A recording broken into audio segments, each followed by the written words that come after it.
and welcome to another episode of the Amplify Horse Racing Podcast. I am your co-host, Anise Pleasure with Amplify Horse Racing, joined by the amazing, spectacular Caitlin Christopherson of GSS, the marketing agency.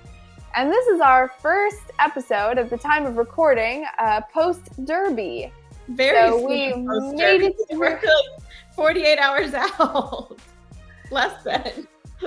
We made it through Derby weekend, which is always fast and furious and filled with lots of fun and very few hours of sleep. And it went well. Yeah, how did it go for you guys? What was your Derby weekend like? Because I know that you were very in tune to the social media pieces and probably working with a lot of clients. So how did that go? Great. Yeah. We had some really great, interesting stories to tie into this year for a lot of our clients, and about horses running on the undercard or, sired by things like that. So yeah, we were busy, and we were also a lot of our clients were having, like, especially here in Texas, having Derby parties at the tracks, and those were, I saw the photos from the Sam Houston hat contest. It was impressive. The people that came out and their costumes. So yeah, it was nice. I actually ended up, though, watching the Derby at the barn. Amazing. Yeah. What better place to watch it from if you can't be there in person? I had the computer set up for Glamorous, and she was watching while I was grooming her. So I posted a little Instagram story. That's cute. Yeah. Well, Team Amplify was out in full force in the mornings, in the days ahead of the Derby and Oaks. We did some behind-the-scenes backstretch tours, working with Churchill Downs for some of their sponsors, which was really fun. And it's so funny, just by happenstance, the Sunday before Derby, when we were doing a walk for the tours, this was around 2:30 in the afternoon, we randomly came across Mystic Dan, the eventual Derby winner, on the backstretch.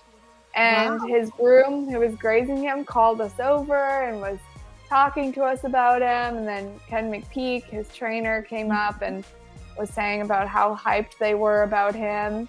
And then he said, head on over to the barn. Torpedo Anna, who eventually ended up being the Oaks winner, was getting Derby wins for Kitty McPeak. Wow. She was getting walked around the barn. So we got to take pictures of her as well. So a little Amplify connection there. Really, really fun. Before? I'm sure. I think it has.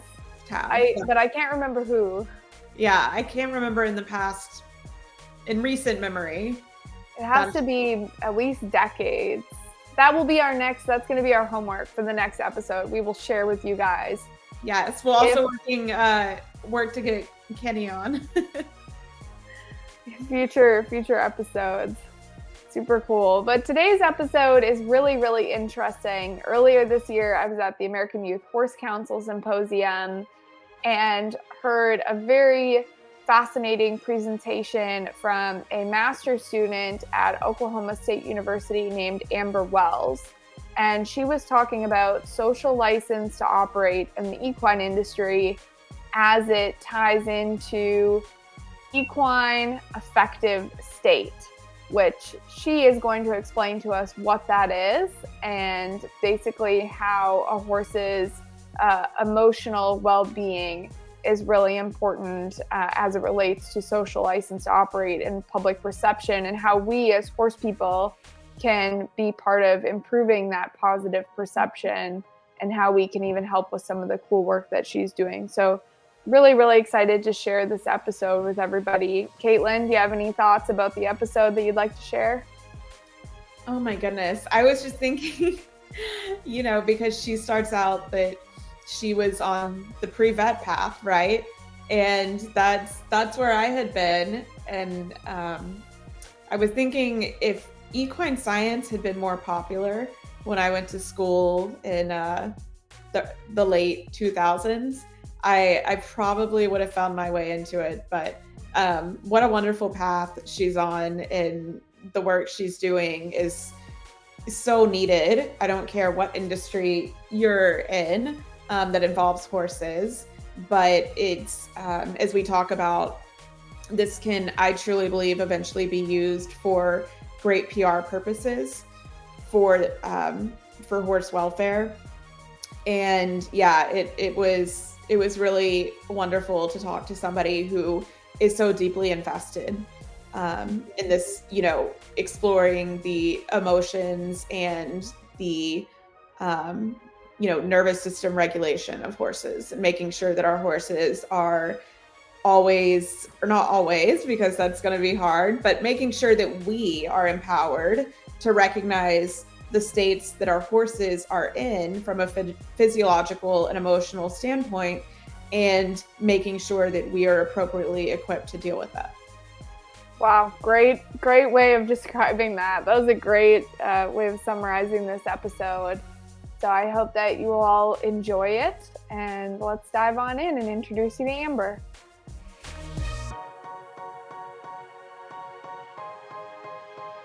We are so excited to welcome Amber Wells as our special guest on today's episode. Amber is currently pursuing her master's degree in animal science with a specialization in equine behavior and extension at Oklahoma State University under the guidance of Dr. Chris Heine. She earned her bachelor's degree from Auburn University in 2022, majoring in animal science with a focus on equine studies and a minor in business. During her undergraduate years, Amber held various job positions related to equine activities, laying a strong foundation for her career. Following her graduation, she sought to further her passion for extension education by serving as the Purdue Extension Posse County summer intern in her hometown of Mount Vernon, Indiana in 2022. At Oklahoma State University, Amber has embraced opportunities to increase her understanding of equine affective states, which is what we're going to be talking about today, particularly through her involvement in her current research project, RAISE, which that's an acronym for Recognizing Affective State in Equine. Amber strives to promote awareness and facilitate a positive change in the equine community through her commitment to public education on equine welfare. So, awesome bio, a very qualified individual to have on. Welcome, Amber. Thank you so much for being with us today. Yeah, thank you so much. I'm happy to be here. So Amber and I had actually met at this year's American Youth Horse Council Symposium, which was in Fort Worth, Texas. And I was really captivated by her presentation that she gave. And I thought this would be a topic that would be really relevant and interesting to Amplify's audience. But before we dive into RAISE, Amber, we want to know more about you and your start in the equine industry. Did you grow up in it, or how did you first become interested in horses? Yeah, so I think like any normal little girl, I always was drawn to horses and wanted to have one, wanted to be involved in the industry. And so when I was pretty young, I got my first horse and decided that I was going to go full-fledged and get involved as much as I could. And so I still have him. He's actually outside right now, but his name is Goose. And so he's 19 years old. I got him when I first decided I wanted to start kind of getting involved in the industry. And we did rodeo for a long time. And I was also a 10-year 4-H member. So we actually showed in 4-H for 10 years and kind of was a part of all of the, the show industry and everything like that. So that's kind of where my passion for the horse and extension side of this sparked. And so just being involved in 4-H and kind of getting to go back and help and assist with all of those 4-Hers after I actually graduated and moved on was a really cool experience for me. So that's how I got kind of involved in the extension and horse side of things. It's funny. I love that you started with, like any normal little girl, I loved horses. So I love that, people usually say crazy horse girl. We're actually just normal. It's normal. We're not crazy at all. you talked about 4-H, and you're a 10-year 4-H'er, because Anissa and I talked about that on one of our previous episodes very recently, because we're also both like basically 10-year 4-H'ers. Oh, very cool. I love that. Yeah. Were you involved in other components of the 4-H horse project besides showing? Did you do hippology and horse knowledge bowl and all that? Yes, I did. I was pretty heavily involved with the whole thing, and it was so funny because at the time, when you're a kid, I don't think you necessarily are so excited about everything. You're more nervous, but then when you look back on the experience, you're very grateful, because I'm like, I wouldn't be here today if it wasn't for those experiences. So, yes, it was really fun. Amen. That's so funny. I remember how nervous I would get before horse knowledge bowl competitions, and your adrenaline is just rushing to go in there and be really fast on the buzzer. Right. Oh Yeah, my gosh. it is funny. Do you still ride and compete, or have you kind of moved away from that as you've delved into your studies? Yeah, so when I moved to Auburn, Alabama, to start my undergrad, I left my horse back at home just because, as we all know, it is extremely expensive to board your horses. So I continued to go back and trail ride, but I didn't continue to show just because of time commitment and being so busy. So unfortunately, I'm not still a part of the show world, but I do get to experience it pretty much every day with my job, which is really fun. So I still get to be a part of it for, the youth, and getting to watch the kids be involved, which is really, really fun. So for now, my horse and I, we just trail ride, joy ride, all the fun things, it's enjoyable. So I appreciate it. That's funny, Caitlin. That was another thing you and I talked about on one of our previous episodes was, kind of falling away from showing or even really being able to ride consistently when we were in university and, early on in our careers, and how it comes back to you over time. Mm-hmm. But it sounds like you're still really involved in, youth education, which is awesome, and something that Caitlin and I are both super passionate about. So how did you first learn about equine affective state? Like, where did that come into your studies? Yeah, so I don't think I really even heard the term equine affective state until I started here for my master's. And so when I was at Auburn, I was still doing, my focus was in equine science, but we had never really heard the term equine affective state during my studies. And so I interviewed for the position here and ended up coming here for the project. And I think the first time I ever heard them talk about it was I was driving to Oklahoma to get moved in, and they were on a Zoom call, the people that I work with, the team, and they were kind of explaining the project to me and what their ideas were. And I thought it was really exciting. And so then that was kind of when I heard that term, and I was like, what does that mean? And so they kind of explained it to me, as we're looking into the horse's emotional states and their emotional well-being, and kind of explaining to me how overlooked that mental state of the horse is, and how oftentimes we really only focus on the physiological parts of the horse, or the physical things that we can see, and not necessarily that mental piece. So that was kind of when I first heard it, and then really got interested in it. And this project has really moved that research forward. So, yeah. So you did your undergrad at Auburn in equine science. Mm-hmm. And I was wondering if you could speak a little bit to what goes into an equine science major, because I feel like we talk to a lot of people who have done it, whether at Kentucky or Louisville or Auburn. I feel like there are more and more schools offering it now. What exactly does that look like as a 4-year degree? Yeah. So when I first started at Auburn, I was gung ho. I was going to be a vet student eventually. And so I was pre-vet option for the first, I'd say, about semester and a half that I was at the university. And then I realized that, I was still interested in kind of that large animal, maybe equine focused work, but I could still do all of the pre-vet courses and do the equine science option. And so that was where I was like, oh, well, this opens the door for me to do a lot more equine focused courses and kind of get a little bit more learning experience when it comes to that, because they started offering quite a few more classes that were available for us to take. So I said, all right, we're going to change direction. And I kind of changed my major from that pre-vet focus to that equine science option.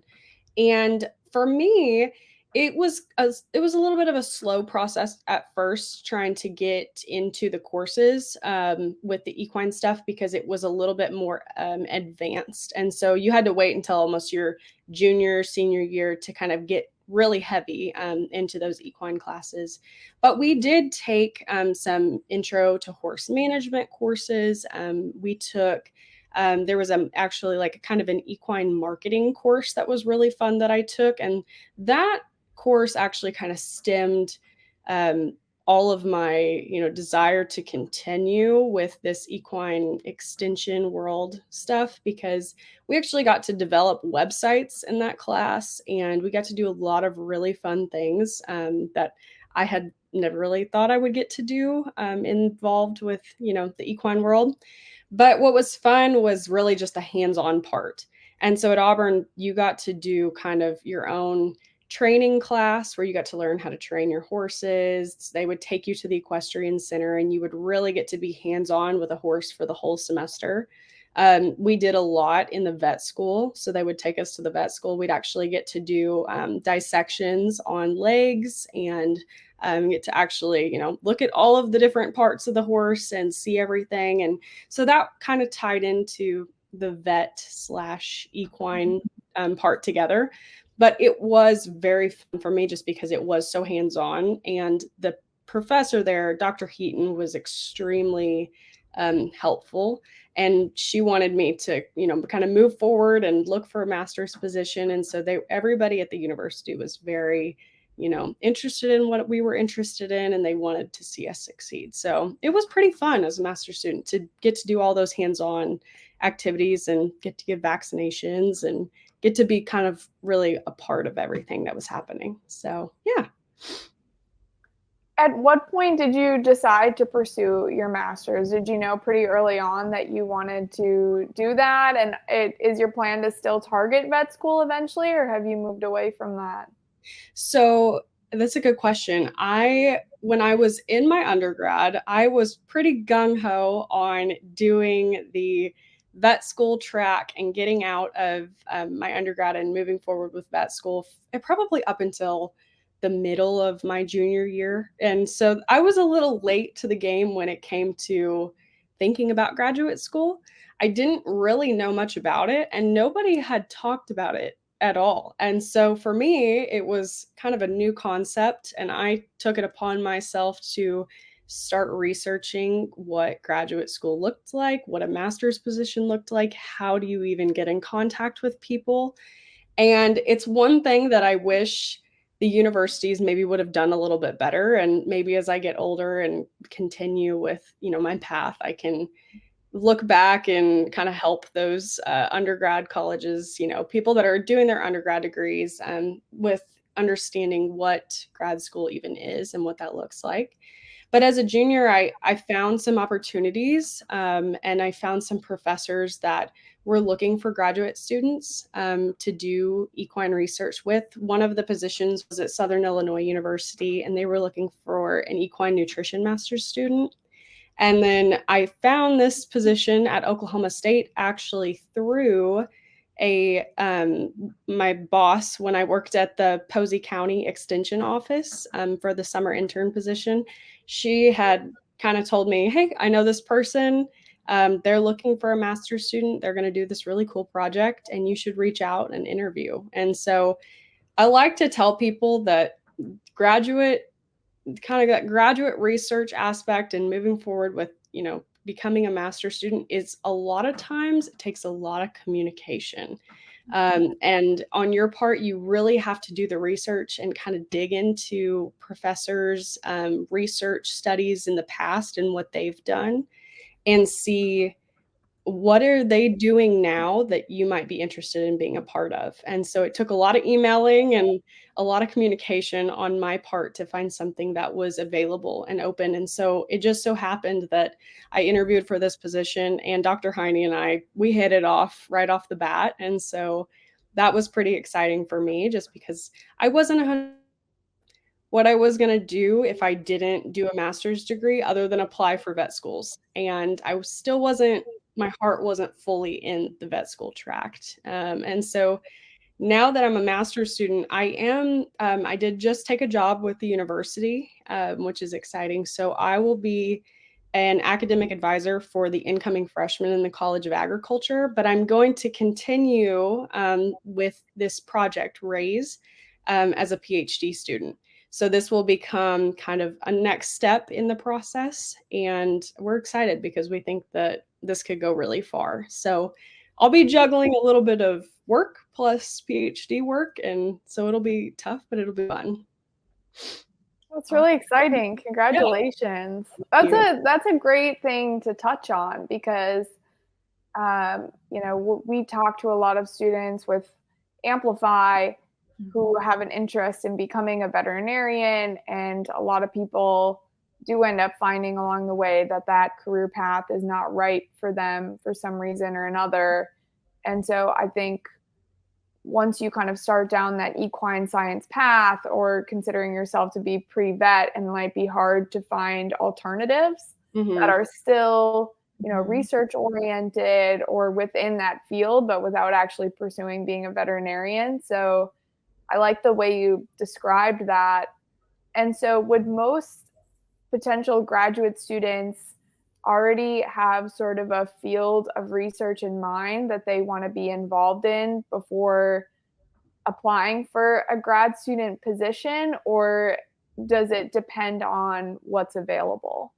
So I think it depends on the person. I think if you are really passionate about a subject, like for me, I wasn't gonna go do. I as an undergrad, I worked in a poultry science department, and so I got to see a lot of the graduate kind of how the graduate research worked, which was really interesting to me.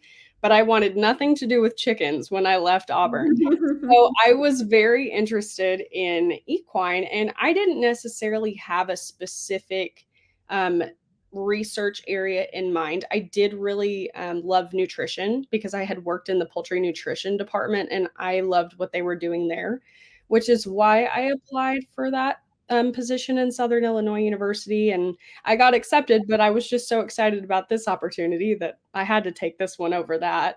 And so for me, I don't think, it matters too much. I think if you do have a topic that or a research question or something that you're super passionate about, you can absolutely find professors who have funding to, have you as a master's student and pursue that research topic with you because they're more than happy to have that, helper to help them show them how to publish papers, and get some really good research going and get some really great information out of it. But if you're just interested in kind of whatever, there is always, just emailing professors and asking what they have available because more than likely they'll have more than one specific research area available. I know for my professor, Dr. Chris Heine, she's had master students in the past that have focused on, nutrition or or other things other than what I've, focused in on. So there's always opportunities. It's just kind of getting yourself out there and really, saying, this is what I really want to talk about and this is what I really want to research, but what do you have available? That's really interesting. Again, great description. And I think that information is going to be really, really helpful for somebody out there who is interested in pursuing becoming a grad student. So, getting into, the equine affective state, Mhm. how was it first presented to you? Like, was it initially hard to wrap your mind around it, or as a horse person and thinking about a horse's emotional state, was it like, oh yeah, that makes sense that horses would have emotions and that this is something that we should consider? Yeah, I think for me personally, my horse has so much personality. I mean, next level personality, you know? And so we see that with our horses, and I can see how my emotions, like when we were gonna go show, if I was, in a bad mood that day and it was hot and I was just not having it. He was not having it either. And it's amazing how I could tell how much my mood really affected him. And so personally, I could see that growing up and I could sense that happening, but I had never really put two and two together until I was presented with the term equine affective state. And when we started to really research it and I started to look into it, I was interested to see how much it truly affects the horse. That wasn't something that I had ever really considered was, okay, yeah, my mood every now and then he might get a little bit moody because I am too. But it is incredible to see how, even on their own, without the influence of our emotions, their own emotions and how they're feeling truly has an impact on them. And so for me, that was kind of a new concept. Like I said, I knew there was emotions. I didn't realize how prominent they were and how important they were in kind of assessing that horse's welfare and assessing their overall emotional state. So yeah. It's interesting. As we're recording this, I'm just coming off of Kentucky Derby and Kentucky Oaks weekend. Yes. And so my position on Derby and Oaks Day was I was helping Churchill Downs in the saddling paddocks, the area where the racehorses have all the tack and equipment put on before the races, before they head out to the track for their race. And so I was a point person in the paddock that people in this suites area could come and speak to and ask questions about the horses. And we got some really good questions, one of which being like, do the horses know that they're about to race, and do they like that? And Caitlin and I have both been in racing for several years, and we've had these discussions before. You can really tell when a horse really likes it or when they want a different job. And so it was interesting talking through that to this non-equine person, explaining, their expressions, their body language, how they act when they come into the paddock, how they know they're going to be racing. When a horse tells you that they don't like it and they want a different job, or those that really do like it and they want to keep going and they just absolutely love their job. So how does that play into different disciplines, or how far has your research taken you into like looking at different disciplines or horses in each discipline versus just assessing the horse as an individual? Yeah. So, I think that future research wise, kind of separating that out into how are horses acting and putting that in terms of what discipline they are involved with. We haven't necessarily broken it out into, oh, well, we can tell that the horses that are in reining really love their job compared to maybe, a different discipline. We haven't necessarily looked at that. We have, you know, especially in Raise, we've tried to include in that educational tool videos and images from all different disciplines so that you're able to see the way that a horse moves in one discipline versus another, and how they're showing what their body language may look like when they're saying, hey, this is not good. I don't want to be here. I'm either in pain or I'm distressed or I'm anxious. Something's happening versus a horse that is positive. They're in a good mindset. They're ready to work. And you can clearly see that difference. I do think, and this has come up in conversation, that looking at each discipline separately and kind of, separating that out to see how one horse may act in one discipline versus the other, and how we can kind of better assess those affective states would be a great research topic. It would be a very large research project, but it would be very interesting to interpret.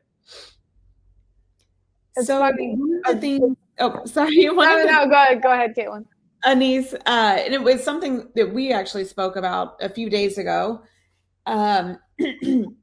So as educated horsewomen, one of the things that we are, not constantly, but I would say that we're warned against is anthropomorphism.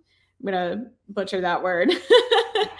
But so we were talking about how this, like, if you can explain how it differs from portraying or casting human emotions onto animals, because I think, and my question is, in thinking about anthropomorphism, are we in the wrong?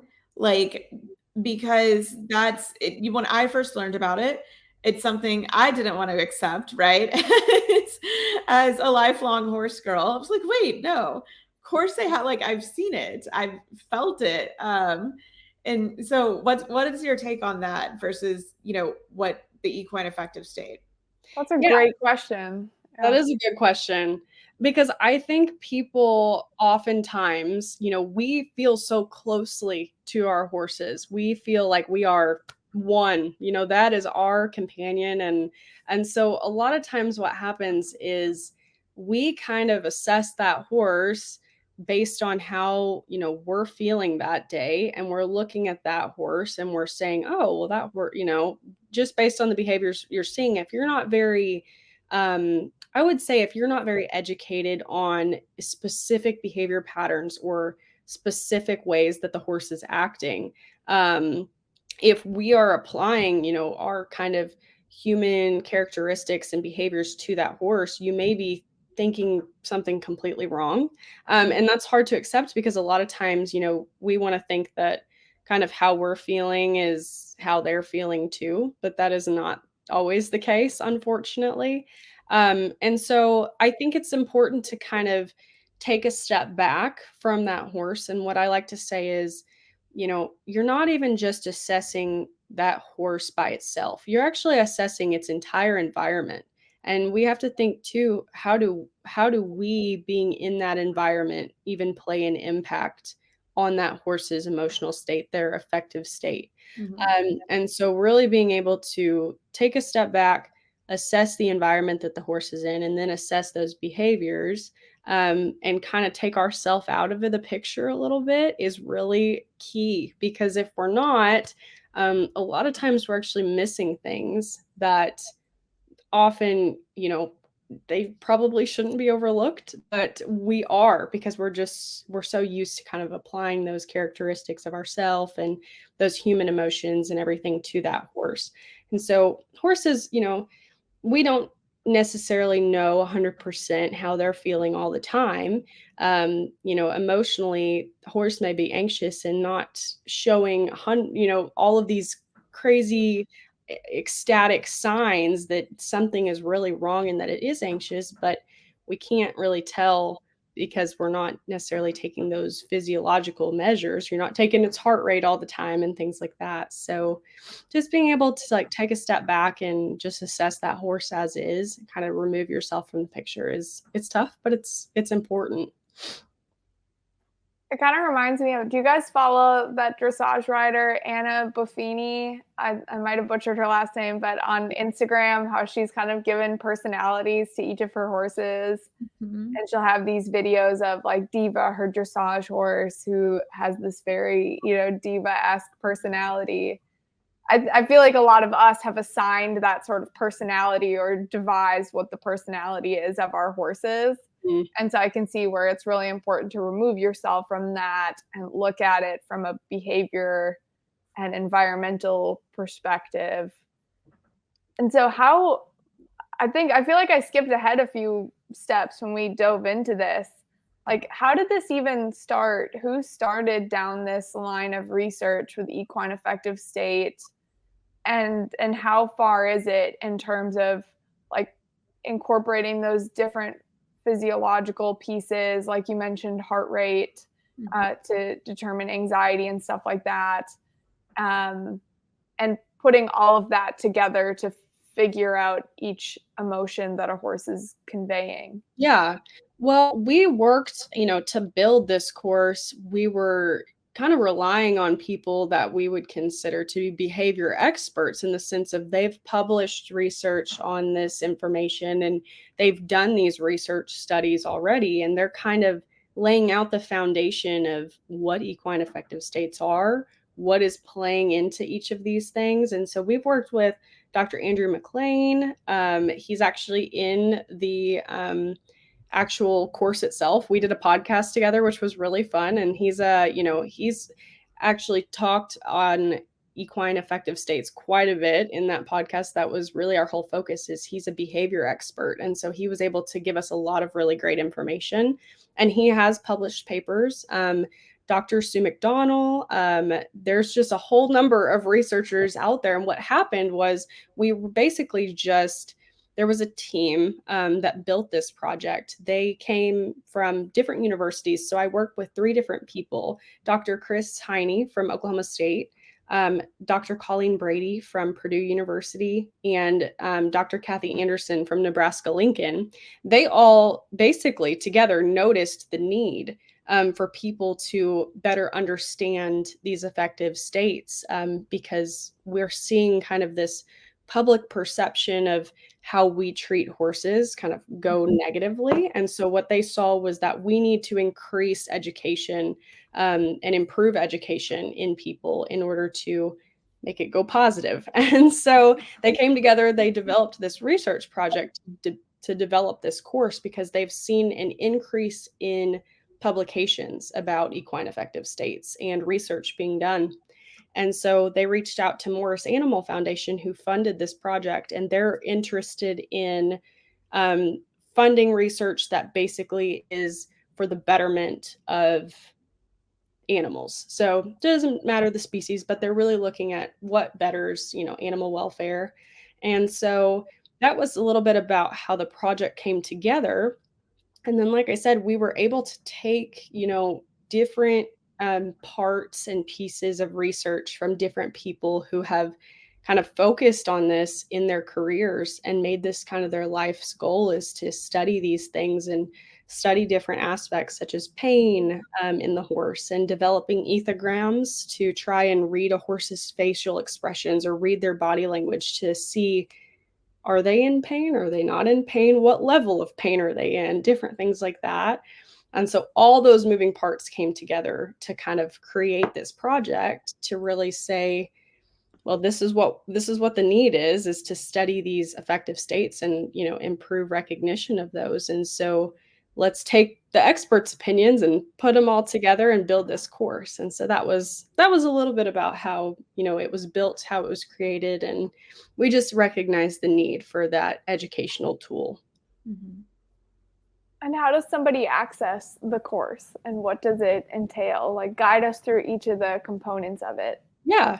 So RAISE, like you said earlier, it stands for Recognizing Affective States in Equine. And right now, so for my master's project, basically, it was to build the course, which took about a year to build. So we spent a lot of time and effort into developing it. And so I'm really proud of it. I'm really happy that, everybody's seeming to like it. But as of right now, there was that first research study that went on where we kind of piloted the course to 25 people, and we had 25 people take it so that I could get feedback on how can we make it better.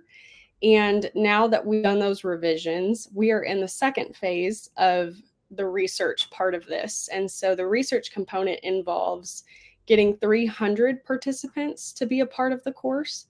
And so we actually are needing people, to sign up and be a part of this research study right now. It's really important information because it helps us know what needs to be improved.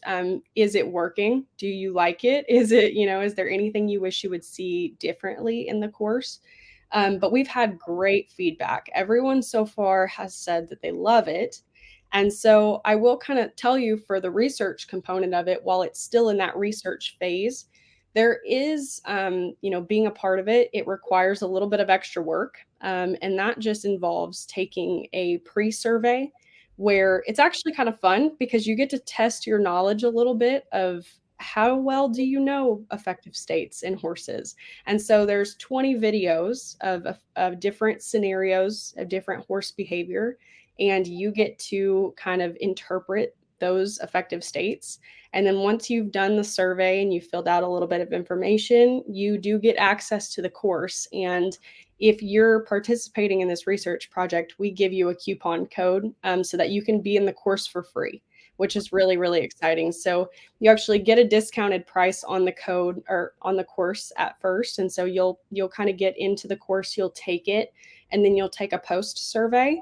And you get to test your knowledge after using the same 20 videos that you used the first time. And so you get to see, did I do better? Am I learning some things? And so that's really fun. And then we will give you a gift card to compensate for the rest of the course price. So you are getting it for free if you participate in it now. And I can send you the link to the course. And so that way we can get it published and kind of get some people involved. Yeah. But the OSU Facebook page, OSU Horse Facebook page, they do have a lot of promotional material right now for people to get into it. And our goal is that if it does well enough in this kind of research, this last research phase, it will be web-based by the end of all of this. And so that way people are able to take the course, receive a certificate saying they did complete it. And our goal is to say that, maybe in the future it will be required as a course for people to take this if they're interested in being a trainer or they're interested in being involved in a certain discipline, that you have to take this course in order to, kind of show or do something like that, just because we do think it is so important and it's such a fun course. It's interactive and there's all kinds of moving parts. Fantastic. Oh my goodness. It's so exciting. Yeah, we are. We're very excited. And it makes me think when you said, trainers, professionals, etc., may, someday be required to take it. Who knows? But, I spent time with a trainer in Florida over the winter, and he would always say, I'm looking at the horse's eye. So when the horse came out of like the barn, ready to mount up and get in the ring, he would always observe. He would say, he has a kind eye today. I trust his eye. Mhm. Or he would say, I don't know, something's going on in his head. In which case, we would lunge or call it a day or, whatever. But I feel like it's that level of horsemanship is, so just so needed, right? By every trainer, every rider, amateur, professional, what have you, just kind of the understanding of where that horse's mental state is at before we ask it to perform, especially. Yeah, absolutely. And that's the beauty of this course is it breaks it down into all of the different body parts of the horse. And we go through everything. How do you assess the effective state by just looking at the horse's eyes? That is one of the, that's one of the pieces of this course. Wow. You really do get to learn, just based on each part of the horse, how can we assess that piece and how does that, help us to interpret their effective state? And so it's so fun to be able to break those different parts out and really get to know each of them and then bring it all together in the end and say, well, now that we're looking at the whole horse, what are we looking at? And we loved I think one of my favorite parts of the course is being able to provide so much video footage for you to assess and interpret because it's the real life thing. We traveled and we got all of this different video footage, and our team was really awesome on, being at shows and being present and getting that footage for you to see like, oh, this is something I would see if I was at the AQHA show this year, or the World Show, and this is something I would watch. And so now I can see why you would think this horse has a negative affective state. And so it is really exciting because it breaks it out into, there's 5 different sections of the course. And we love to just start by defining what affective state is for people that are like, what are you even talking about? What does this mean? And then it really goes into the communication aspect of it, talking about, the language of the horse, the body language, and then looking at the senses. So talking about, horses' smell and their vision and really addressing all of those different parts. And then we talked about pain quite a bit. So abnormal states in the horse, because that's such a big piece. I mean, it's a huge piece in and of itself. And so that's a really, really big part of the course itself. And then tying it all together in the end and saying, okay, now how do you utilize this in your own life and in your own practices? And so it was really fun to build and really fun to separate it all out. Yeah. And for our listeners, can you just reiterate the definition of affective equine state? Yeah, so affective state is the emotional state of the horse. So really, you just put it into terms of, if you say you have negative affective state, you're basically you're kind of in that bad mood, bad welfare. That's not good. We don't want that. Whereas positive is, looking at the good welfare side of this, those good emotions and good feelings. I could see something like this being really, really beneficial for close equine caretakers like grooms, who are so often, excuse me, it's been a long weekend with a lot of talking catching up to me. I'm sure. Those who are monitoring these horses day to day closer than anyone else. So again, I'm thinking about racing in a racetrack setting and understanding how to communicate what they're seeing with the horses to the trainers, the trainers having a strong sense or understanding of equine affective state, but also the grooms or caretakers being able to read what they're seeing and when a horse is off, and being able to understand, what a horse is telling you from a body language and behavior perspective. Mm-hmm. So I could definitely see where this could branch off and expand into a lot of different areas of research. And so I hope that it's something that can be used more widely amongst a lot of different disciplines. For anyone who is watching the video version of this podcast, we have the link up on the screen right now for you to be able to check out this course and learn more. And so basically, Amber, am I understanding that they would be part of the research at this point if they were to enroll in the course and then do that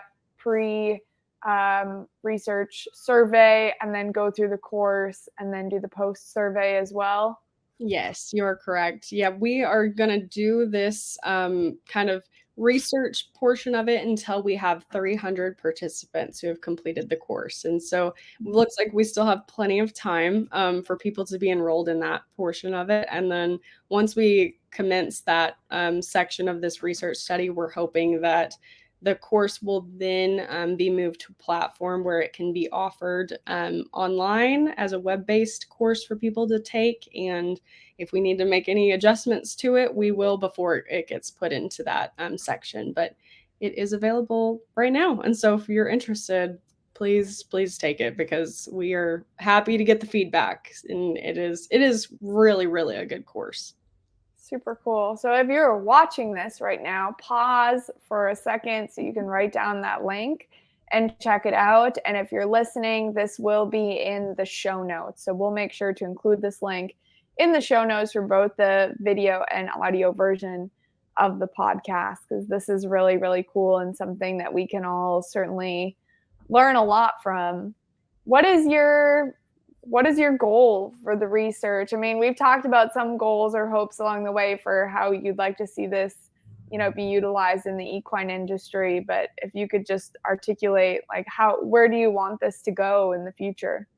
Yeah, and that's a great question. I really, just being a part of this, I didn't think that it would be as big or as amazing as it is. But after being a part of the research, I've realized, how many people are interested in this. And what my real future goal for this is to drive this course towards different, areas in the industry. We've already had the I'm blanking. Oh, the Arabian Horse Association reach out, and they're interested in having this course be a part of, just be open to their participants, and they really want to push it on people who are involved in their actual, part of the industry, which I think is great.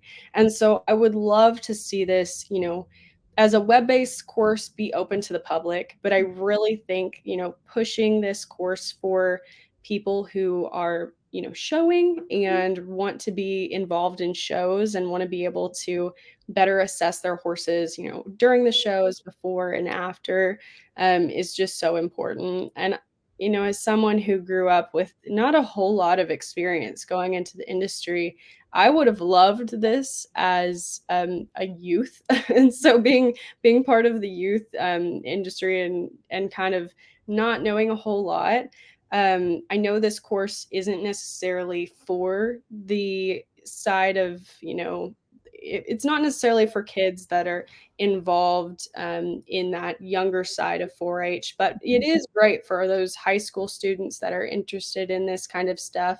But for anyone who's a little bit younger than that, I would love to turn this into a youth course as well.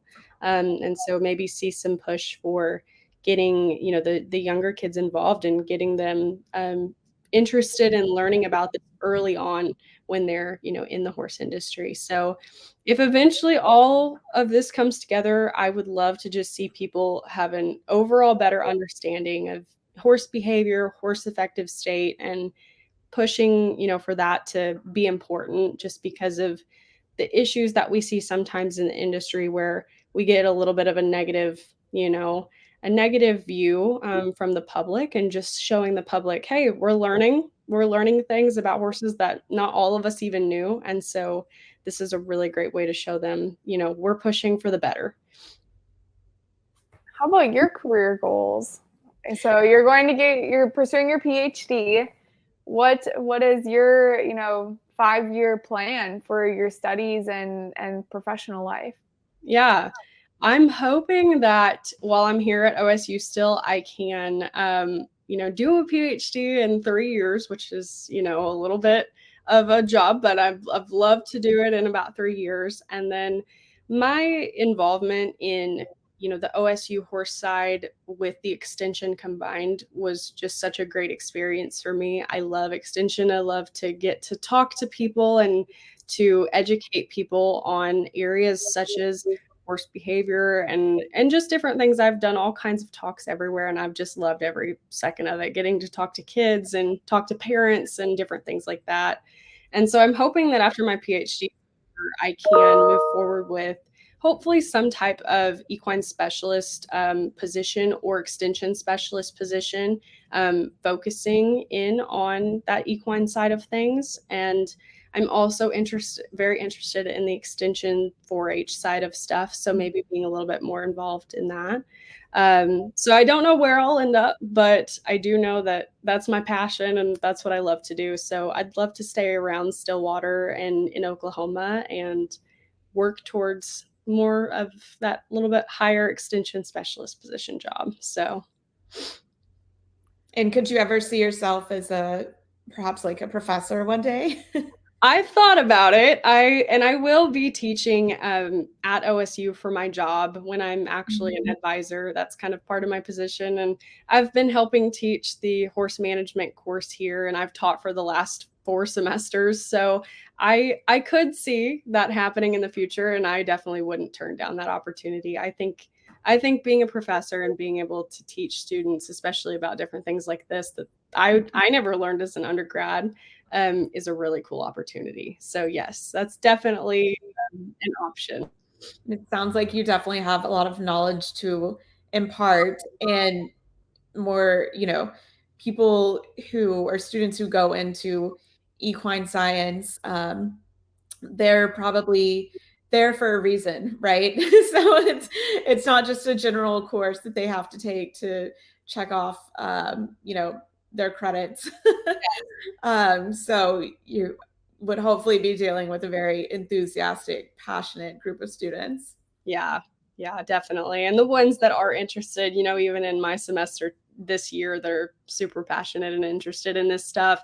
They've been asking, all kinds of questions and they want to know more and get in touch with more people. And I'm always happy to provide them with contacts. And, if they're interested in graduate school or interested in anything that has to deal with the horse industry, being able to kind of move them forward with what they're interested in is always exciting. And it's a fun part of the job. Amber, could you explain the connection between affective state and public perception from a horse person's perspective? Is it more, the benefit of understanding equine affective state? Is it so that horse people can convey that to the general public, or is it because the general public is perceiving, or they have some level of perception of a horse being happy or not happy based on the visual state of that animal? And so we need to recognize better if a horse is happier or happy or not. I'm not sure if I'm explaining that exactly right, but yeah, I know what you mean. So basically, the whole idea of this is that right now what we're seeing is, like I said earlier, that perception from the public it's really centered around how the public perceives animals in general. And so when you think about it, there's only a small number in the population of people that are horse owners and deal with horses on a regular basis. And so thinking about how the rest of the public perceives us, those people are oftentimes pet owners, but they're owners of dogs or cats or other types of pets. And so, when they may think about horses, they're viewing that horse from the standpoint of, well, I'm interested in looking at the horse because I've seen it in movies and books, and horses are portrayed as these amazing, beautiful, just very passionate. We feel very passionate about these animals, and so they're viewing them from a little bit of a different way and standpoint than we are. We see them, as yes, our companions, but they're also what we use for competition, and we use them in different ways. And so the public isn't always necessarily seeing them the way that we are. And so the importance of what we are doing with this course and for people to be able to better assess affective state is on our end. Not only are we better able to see when our horses, for example, at a show, our horses are showing signs of pain, or we're seeing things that are happening that we may not necessarily understand are negative. But somebody else outside of, or what we're even doing in the show, may be perceived as negative by people that are just the general public. Like when they look at our horses and we've got these metal things in their mouth, and we have these saddles that are, all this leather and stuff on their bodies, the public is not necessarily used to seeing all of that if they're not involved in our industry. And so for us, we almost need to change our mindset a little bit. And not only are we trying to improve our recognition of affective states so that we are taking care of our horses better and understanding them better, but also we're kind of changing our own perception and seeing how the public sees what we're doing through their eyes, and saying that, oh, well, if I understand how the public perceives things a little bit better, then I may want to, assess affective state a little bit better and know my horse a little bit better, but also be a little bit more careful, when I'm interacting with the public and explaining things that they might not understand what I'm doing. But if I'm doing it in a positive manner and I'm showing them this is how I'm treating my horse and my horse seems happy, then they'll probably be a little bit more open to what we're doing in our practices. Whereas if they're only seeing, so much negative and things that are coming out of the media that are not great, that's where we see a little bit of that disconnect between what we're doing and what the public is seeing. And so just showing that, we are trying to educate ourselves and we are working to better assess our horses, especially, in that emotional sense. I think that really plays a big part in how the public can see us and what we're doing, and showing that we are trying to make a change for the positive, and that even those things that go on behind the scenes that aren't, great, we aren't necessarily approving of those, of those things that may get that heightened look on social media. But we are doing things behind the scenes, such as taking this course to say that we are working towards better understanding our horses and promoting better welfare. Right, because when you're speaking about the general public, not the general equine public, they're probably thinking of their dog Fluffy at home, right? And thinking, oh, well, I would never, put metal or leather, all these contraptions as they see it on Fluffy. And clearly, clearly they hate it, right? Because I had a family member come with me several years ago to the barn, and she was just like kind of horrified. I was just like putting the bridle on, and she's like, "Oh my gosh, like what is that?" And so I totally get that perspective, and I think the other part of it too is people don't realize like all of the safety factors that go into it, because horses are a lot bigger than even your biggest dog, right? And they have very powerful teeth and very powerful hooves, and they're massive. And so there has to be a level of safety recognition and respect between you and the horse in order to actually make it a safe partnership.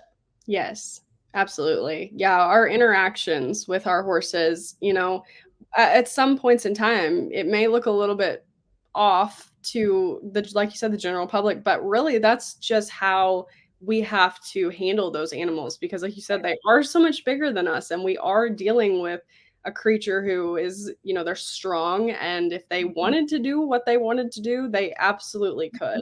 And so that may come off a little bit negatively to the general public, but if we're showing, that this is how we have to deal with the animal, but also we understand them and we know how they're feeling, and we can assess their behavior in that instance and say that they are okay, then hopefully, that message kind of correlates with the general public understanding that what we're doing it's acceptable.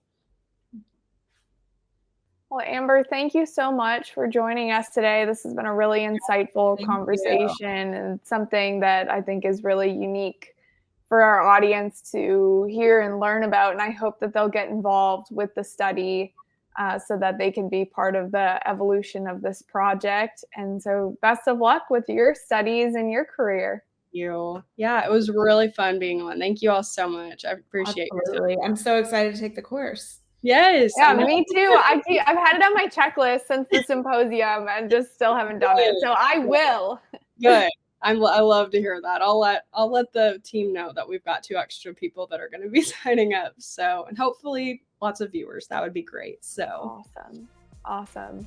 Thank you so much. Thank you. Thank you.